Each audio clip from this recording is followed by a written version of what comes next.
I feel like I'm able to communicate very deep things without even speaking. Some people are just born to want to push that to the extreme, and I think that's where dancers come in. It's not for the faint-hearted. My name is Dahlia Pigram. I come from Yawuru country.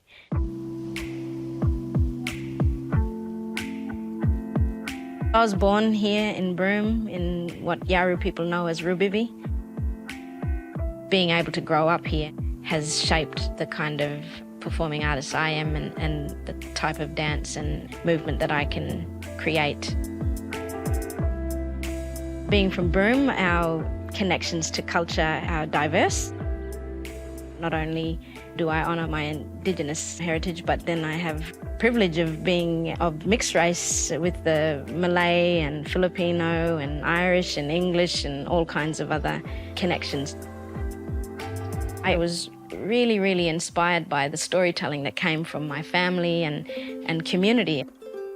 The ability for my uncles to be able to transport you from one place to a time long gone through a song around a campfire, you know, or some of my elders being able to tell a story that had you scared for days or, you know, laughing, rolling around, holding your stomach from laughing so hard.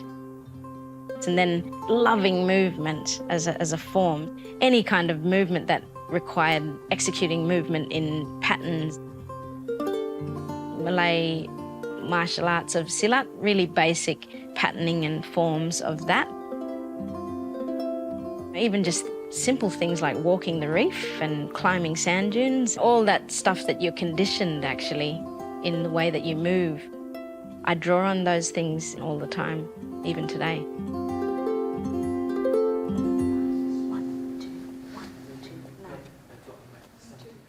I'm co-artistic director of Marageku. We're an intercultural dance theatre company. We're looking at what are the stories that exist in this place and incorporating those people that are needed to tell those stories.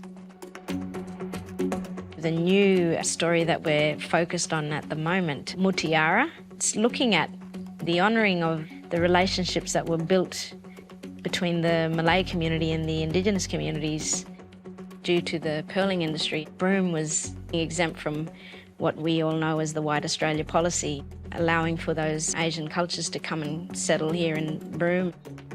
The Malay people were part of that era of the hard hat, which was so much more dangerous than the pearling systems that they have now. But they created community and they created love and they created joy in such a hard time of living. We are bringing to the table a response to the subject matter and the concepts that we're looking at, co-choreographing to piece the pieces of the puzzle together.